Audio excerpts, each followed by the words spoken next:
Are you ready for some smart, plain talk on politics, Israel, and the law? It's the Andrew Parker Show. Let's roll. Welcome to another episode of the Andrew Parker Show. Thank you once again for joining us where we talk politics, Israel, and the law every episode. And there's quite a bit to talk about today. I have just returned from Israel, returned today. My flight left yesterday. It left within just a few hours of when the government of Israel closed Israeli airspace as the launching of combat operations against the theological genocidal regime in Iran had begun.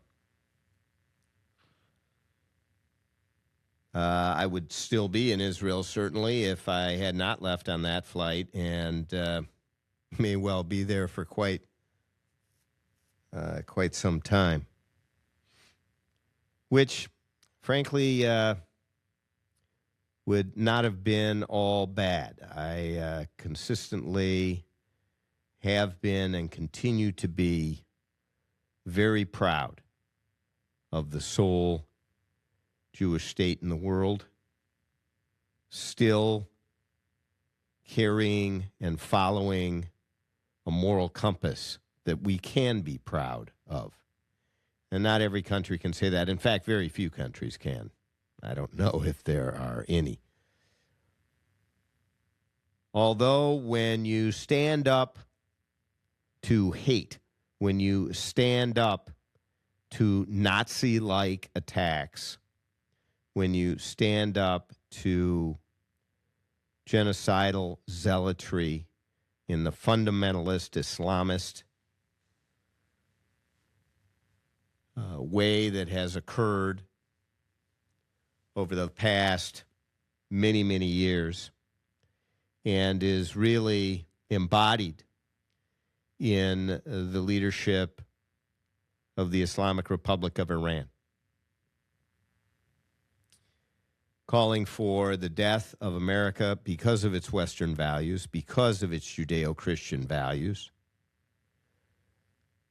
calling for the death of Israel because of its Western values, because of its, yes, Judeo and Christian values, obviously governed by Jewish law. And there just aren't countries, many that are as evil. I don't know how to put it any differently. And in 1979, they became the regime governing Iran. Now, this is not a regime change sort of operation here in terms of a legitimate regime being taken out. They are not a legitimate regime. They engaged in a coup against the Iranian, well, the Shah at the time. And they have never been a legitimate regime since. And the people of Iran have arisen. Not just recently, they did before with Barack Obama. But let's take a look. The blood on their hands, the American blood on the Iranians' hands, is deep red. Over the years, many, many times, Western European blood. The fomenters of so much death and destruction in the Middle East, the destabilizing force in the Middle East is Iran.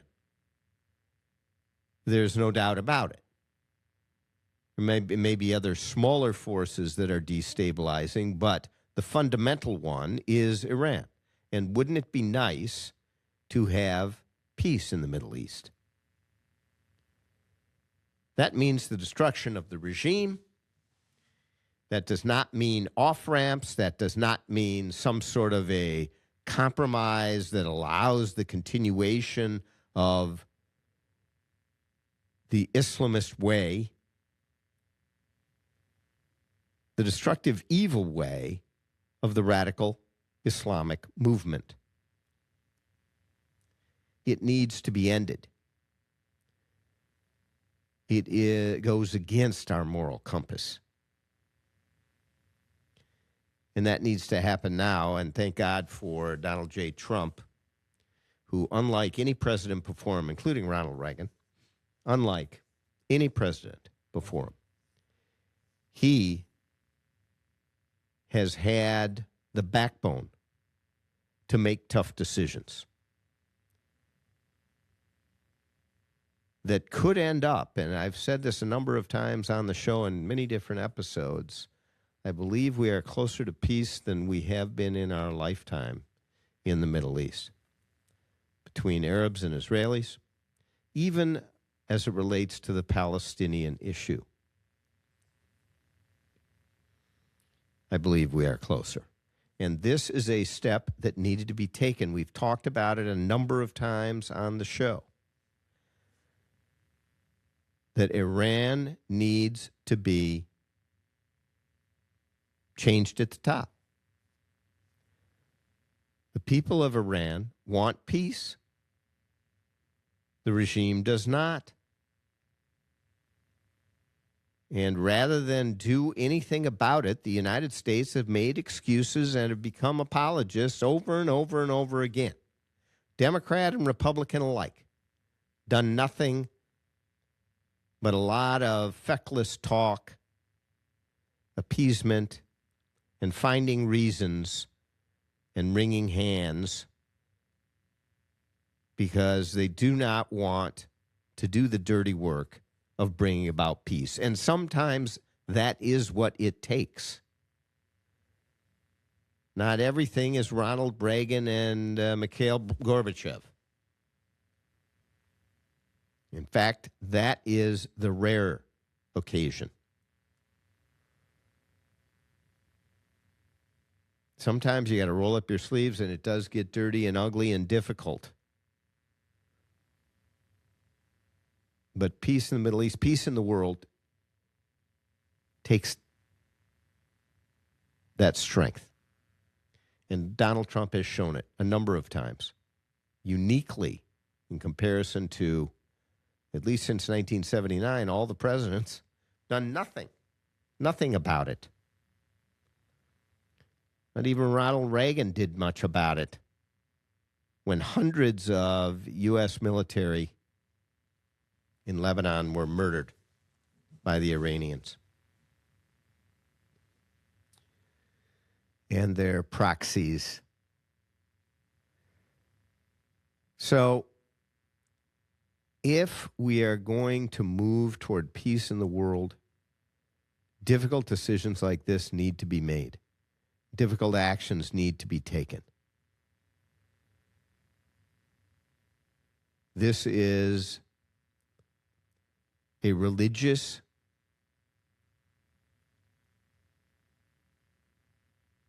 cult that believes in fundamental evil and the death and destruction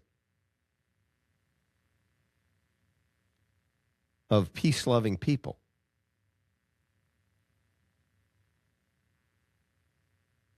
And we can't allow it to continue. Attempt upon attempt have been made. Mistakes have been made, by the way, as well.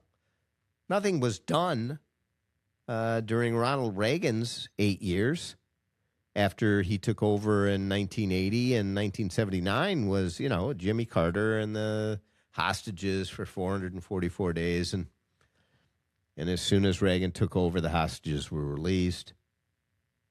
Some deal was struck.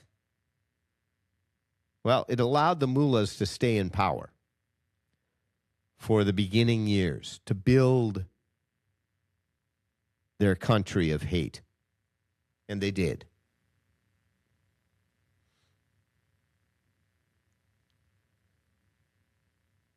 So Reagan didn't do much of anything, and the presidents after him didn't either.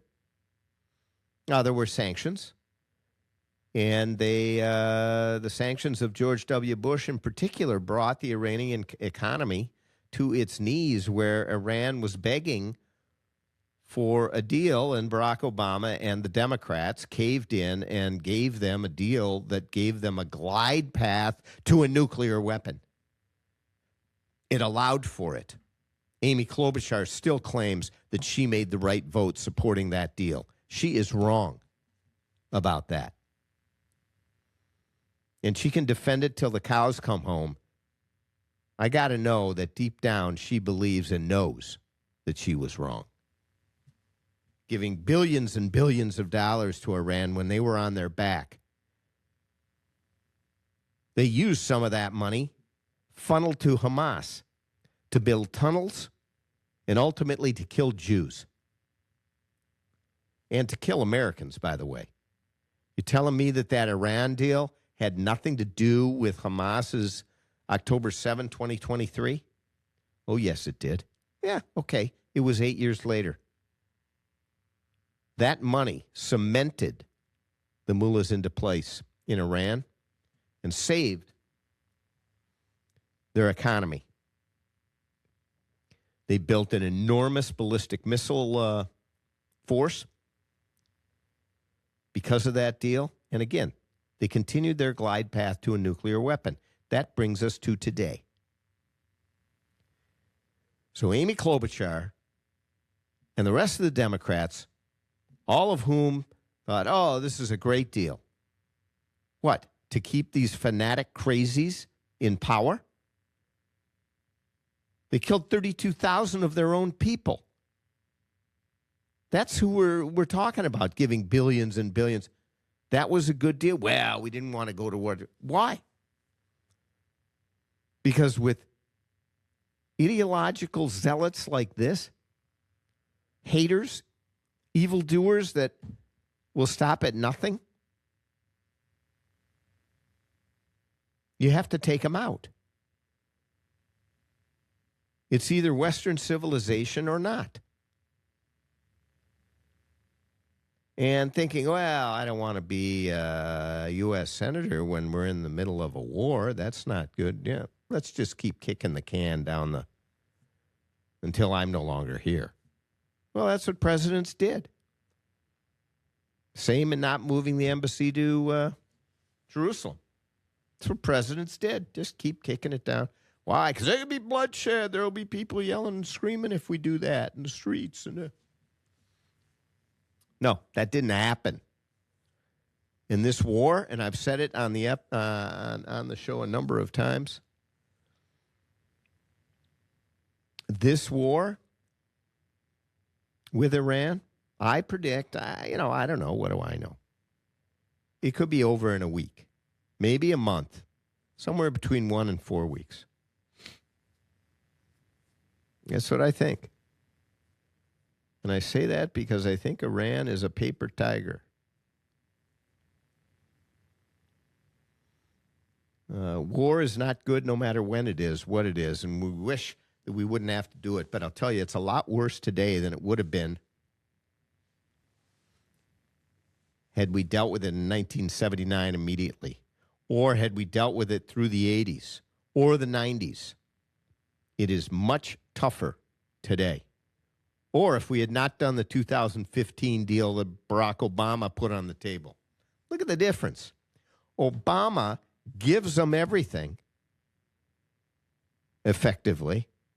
And we can analyze the Iran deal. I mean, yeah, people say, oh, no, there's another way to look at it. No, there really isn't. We gave them tens of billions of dollars when they were on their back and their economy was destroyed and they were weakened.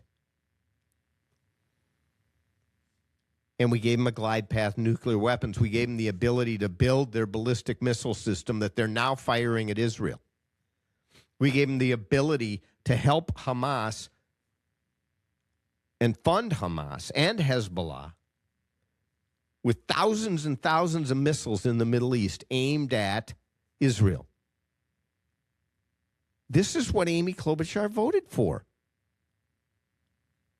Now stand up and be honest about it. That's what it was. Oh, no, they were going to get a nuclear weapon in 3 months, and therefore we had to do the deal. We had to do the deal. No, we didn't. We tell them, you either halt and let in the inspectors tomorrow, or we're going to war. That's what Donald Trump did.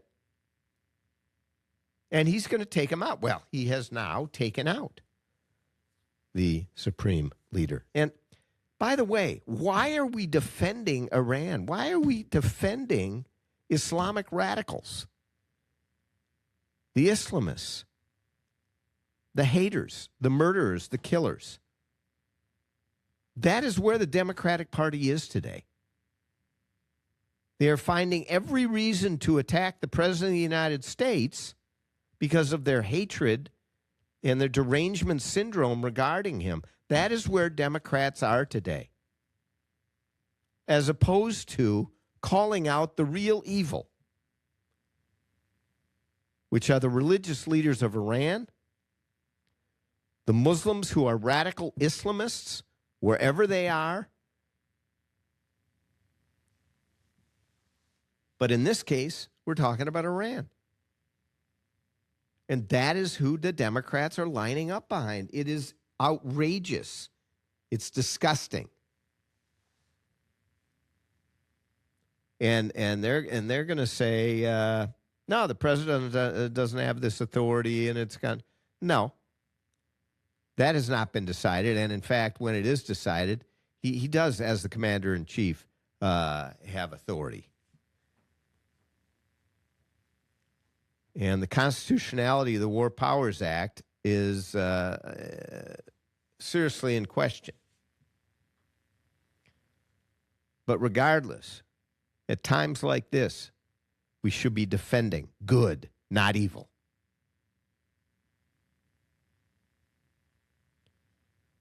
Listen, Israel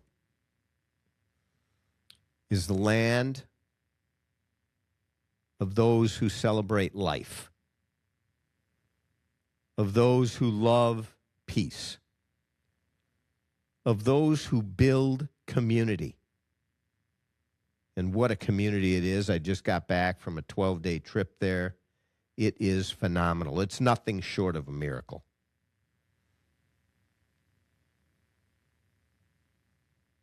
Israel, the land that raises its kids to love thy neighbor. On the other hand, radical Islam opposes all of this. And no matter how much you wish it were different, it isn't. And we need to live in that reality. And there is such an enormous difference. It's not like, oh, no, we're all people and we all love one another and we should be able to get along. And no. Kids at very young ages are being taught generation after generation. It's not just starting now. It's been going on for decades. Are being taught to hate their neighbor, to tear down community, to celebrate death, not life. That love trauma, that want to bring honor to their family by killing themselves and as many of their neighbors, as many Jews as they can possibly kill. And they get paid to do it. And they're raised to stand and go after that. That's their goal.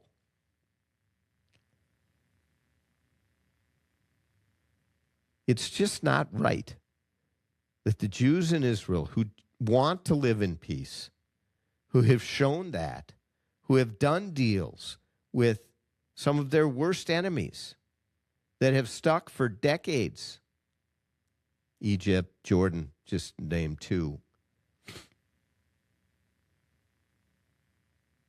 It's not fair that Israel has to daily be braced for war, that they have to raise their kids to be soldiers. They don't want to do that. I know a lot of people who live in Israel. There's not a single one who wants that, who I know.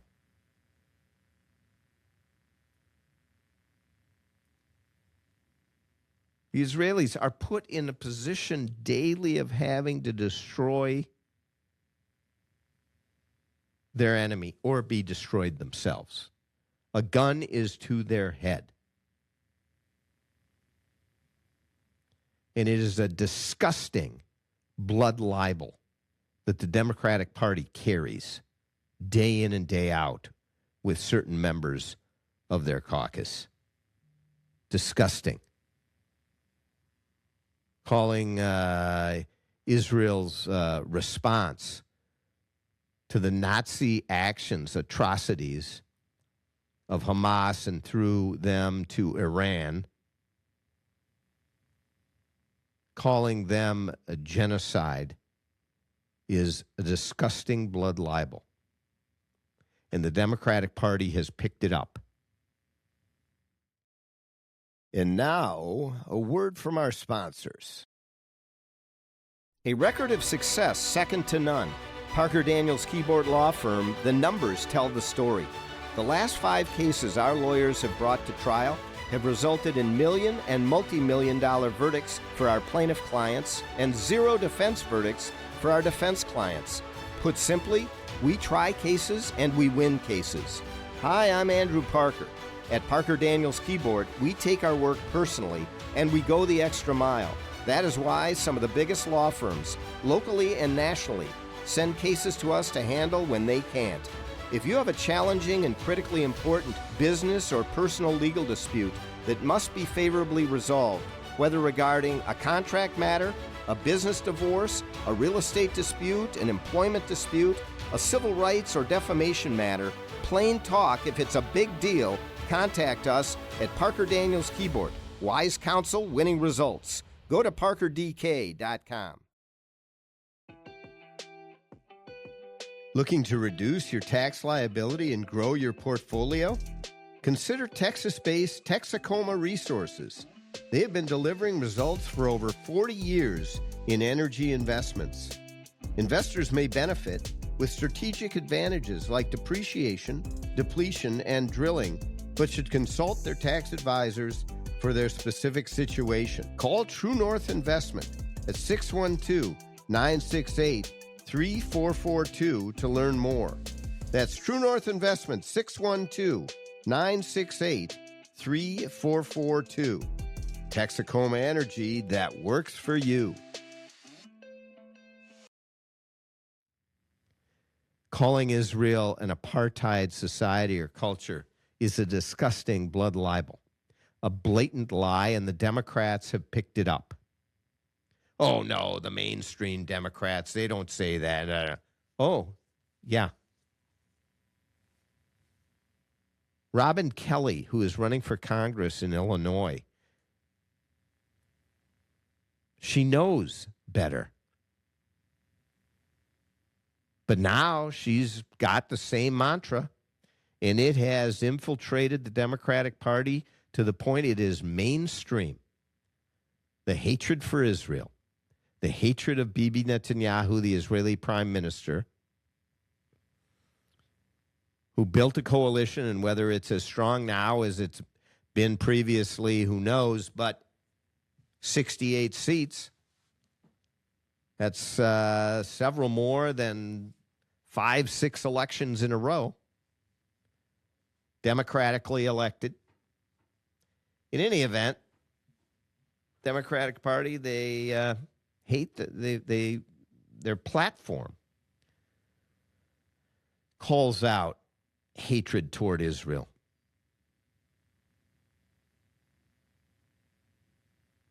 The only Jewish state in the world.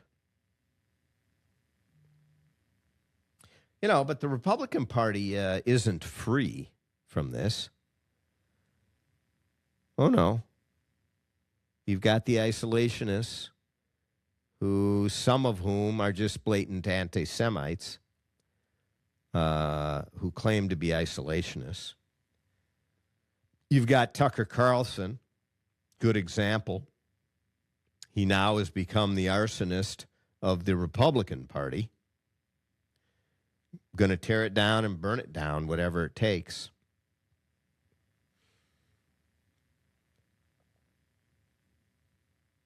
And, there have been right-wing anti-Semites for a long time within the Republican Party. They're dry, brittle kindling, pretty easy to be an arsonist with them. They take on the fire very easily and quickly. When Tucker's pouring the gasoline out there, which is what he does. But that underscores how horrific it is that the Democratic Party has turned so anti-Israel. They have lost their moral compass. They defend the evildoers, and they oppose and attack the liberal thinkers. Small L liberal thinkers. Those that defend the core values of our culture, our civilized society. Tucker asked the question, what have Jews or Israel ever done for the U.S.? America first. Well, I did a whole show on that. Go back and take a look at the previous episode. I don't know. It's in the last 10 episodes, I believe. Because the Jews in Israel have done a ton for America, a ton. Far more than the little foreign aid that is provided, by the way, all of which is military aid, 75% of which is spent back here in the United States anyway. So a check goes out and it comes back. So, it's an absolute, lie. And Tucker Carlson knows it. He's smart enough to know it. But let me add the other. What else have the Jews done for America? How about a gold medal? The Hughes boys, the two guys that scored in overtime, one in the quarterfinals, I believe, and the other in the final, to get to that gold. Quinn and Jack Hughes, Jewish. Crazy. Now, I will say, I say with trepidation that this Kushner-Witkoff duo that has been negotiating things that ended up in a war are both Jewish. Let me talk about a couple of other things. Not important as well. We've talked about the rule of law and the importance of the rule of law and how the Democrats have so ignored the rule of law. Now, many of my Democrat friends come to me and they say, we can sit and talk with you because we can have respectful debate, disagree, and but when it comes to this rule of law thing, Donald Trump doesn't follow the rule of law. He either brings cases to court and loses, or others bring the cases to court and overturn his decisions that are ignoring the court. And then he doesn't carry out the court's rulings. He ignores the court oftentimes. Now, the facts of that I don't think are really accurate. I think he has won far more often in court than he has lost. And I think he does follow the rulings. There are probably some examples where it is either delayed or it could be interpreted otherwise. But Not very many such examples. But what he'll often do is come back at it and go around and deal with the court order. And I think that's what he's going to do on the tariffs.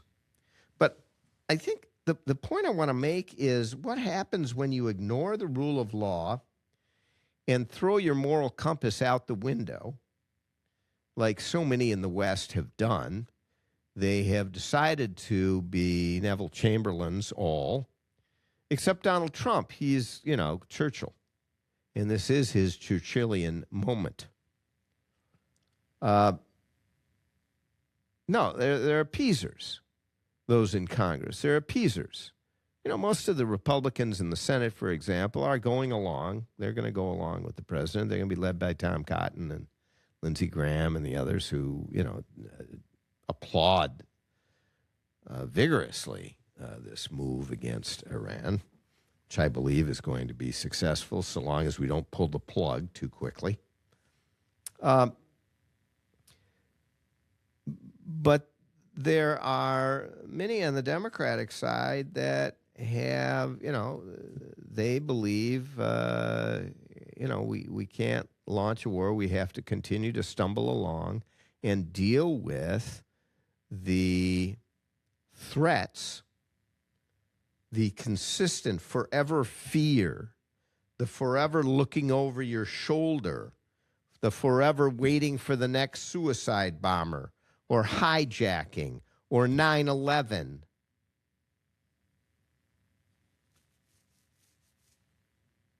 That's the forever war that we're in and day out. Well, we don't lose, military because we aren't in a real war. No, we do lose military. And we have to be at a heightened level of readiness. But we do lose military, and more than that, we lose citizens. Those in the West and Europe and other places, whether it be a nightclub bombing or a synagogue shooting, and most of them, not all, most are by Muslims, radical Islamists.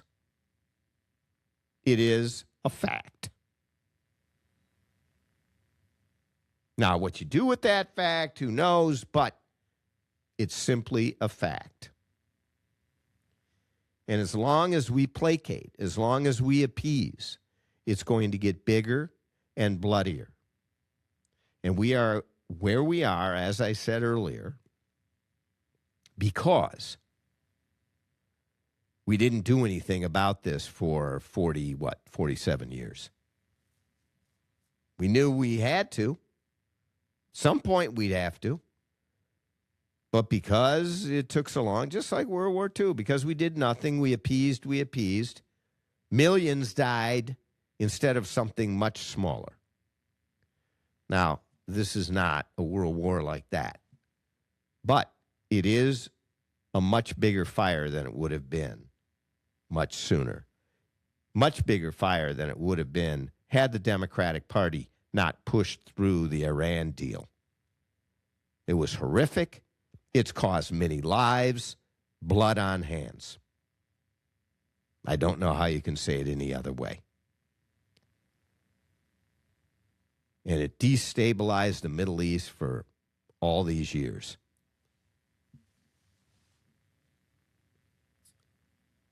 So when you ignore the rule of law and any semblance of right, what about another example? What about Mexico?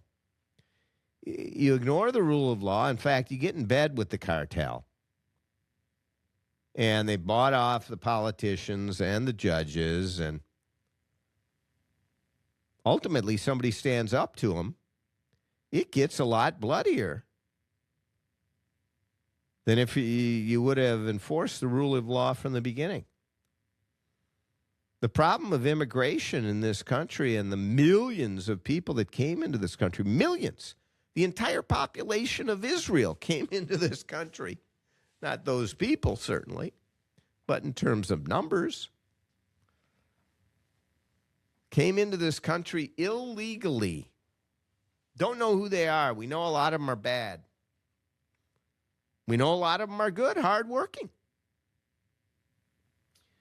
But we ignored the rule of law, threw our moral compass out the window. And now when we try to fix the problem, it is very, very difficult. And the Democrats are trying purposely and intentionally to make it more difficult. What kind of party lines up with the wrongdoers every time? I don't get it. Does it not bother you? It should. I think it should.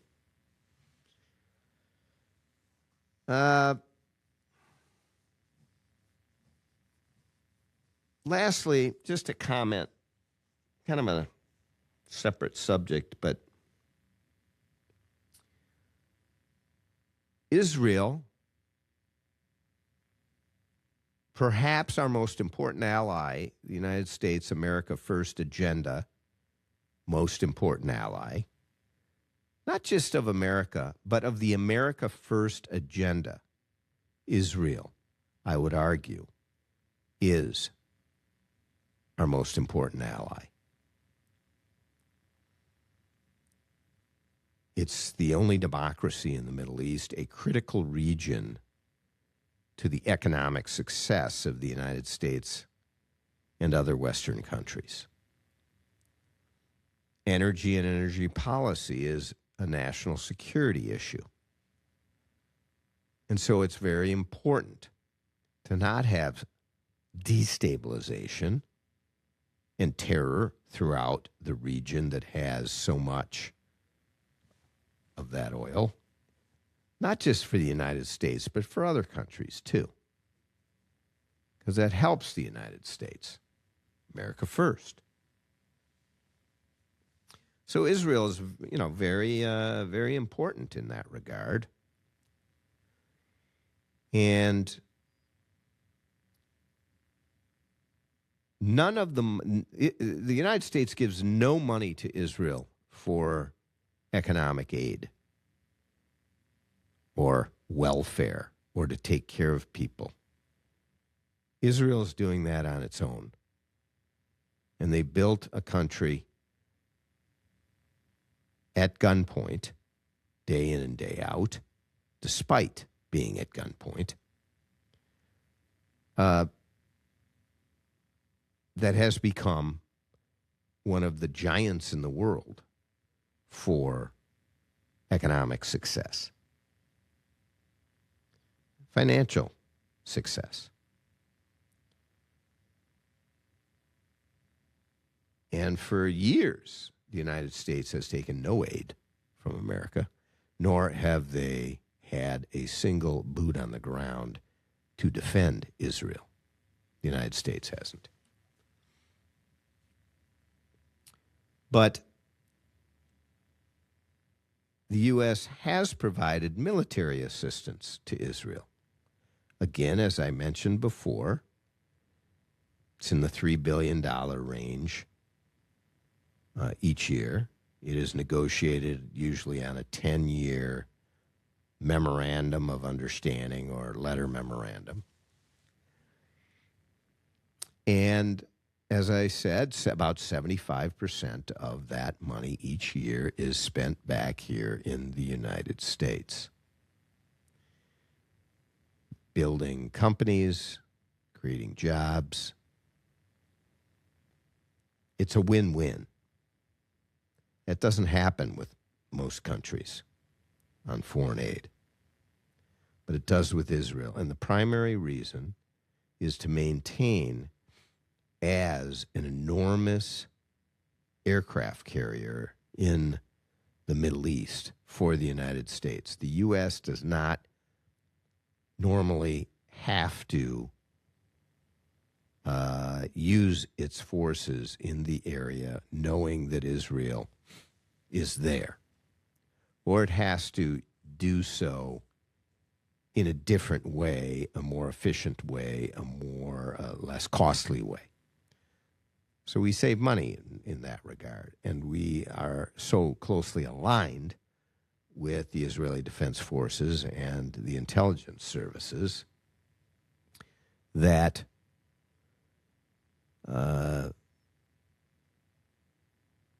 we need to do little in addition in that particular region. The U.S. aid goes to maintain what is called the qualitative military edge over its Arab neighbors that Israel will maintain. This has been a policy in the United States for many decades.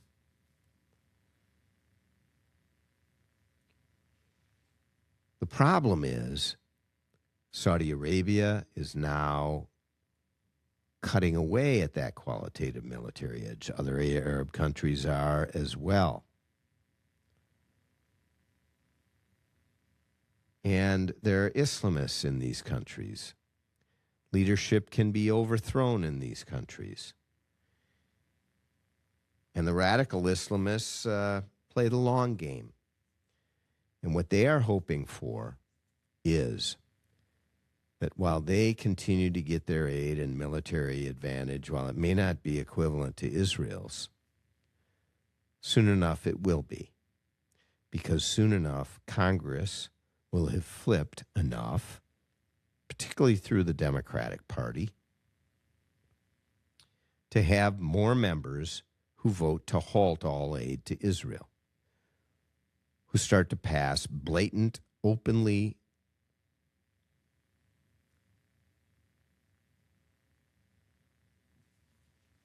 controversial? No. Openly in opposition, openly anti-Israel policies, bills, appropriations. And soon enough, halt military aid altogether or condition it on things that Israel could never agree to. So the call has come out in the state of Israel that they can't rely on the United States any longer. And maybe the U.S. feels good about that. But if Israel is going to continue to exist in the way that it does today, it needs to become independent because of the Democratic Party in the state, in the United States. It cannot be relied upon. It has become an anti-Semitic, anti-Israel party. And while it isn't fully that way, and in fact, a majority still support Israel, generally, it is becoming quite close, and it is clearly moving in that direction. Though there's a lot of activity and push to turn it around, that's the direction it's moving. It's dangerous. That is a serious danger. Palestinian issue, I think it'll be resolved if we're able to get peace deals after this Iranian issue is resolved. You know, we're going to have hopefully a change going on in Gaza. We're going to have peace in Lebanon, hopefully in Syria as well, although I don't trust the leader there. Iran, Iraq. You know, it's the whole region. The Saudis may enter into a peace deal. The whole region is really in a completely different footing. Now, that doesn't mean it's going to be good, because the Muslim Brotherhood is waiting, and they are looking to fill the vacuum, and maybe with Turkey as a lead. Just a few thoughts. Let's pray for the success of the United States and Israel in carrying out good and driving the Middle East to peace. Go to theandrewparkershow.com, subscribe, follow us, like us, pick up YouTube and take a look at a few episodes. We've got some good ones coming up as well, as we're going to have a number of guests rolling through the show that I think you will find very interesting. Until then, remember, be kind to your neighbor. For more Smart Plane Talk, go to theandrewparkershow.com. Learn about all of your listening and viewing options. And remember, all the great things are simple, and many can be expressed in a single word: freedom, justice, honor, duty, mercy, hope.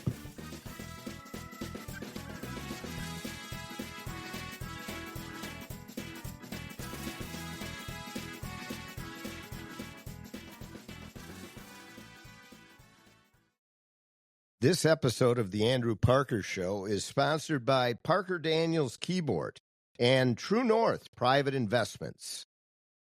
Did your employer make you sign a promissory note when joining the company, and now you want to leave, but you're afraid your firm will pursue you personally for that debt? This is Jesse Keyboard from the law firm Parker Daniels Keyboard. I recently represented a client who had signed such a note, and I was able to get them out of their $500,000 debt to their company, which allowed them the freedom to exit a bad employment situation and enter a much better one. Meeting our clients' objectives is our focus at Parker Daniels Keyboard, and in this regard, we win. Our experienced trial team of lawyers at Parker Daniels Keyboard have secured major victories in state and federal courts across the country and through arbitration. We have the legal expertise in all types of business disputes, labor and employment matters, real estate matters, shareholder disputes, financial transactions, security issues, and appeals. For wise counsel, winning results, contact us at Parker Daniels Keyboard, a premier litigation law firm that provides efficient, aggressive, and innovative solutions to complex legal problems. Wise counsel, winning results. Go to parkerdk.com. Looking to reduce your tax liability and grow your portfolio? Consider Texas-based Texacoma Resources. They have been delivering results for over 40 years in energy investments. Investors may benefit with strategic advantages like depreciation, depletion, and drilling, but should consult their tax advisors for their specific situation. Call True North Investment at 612-968-3442 to learn more. That's True North Investment, 612-968-3442. Texacoma Energy that works for you.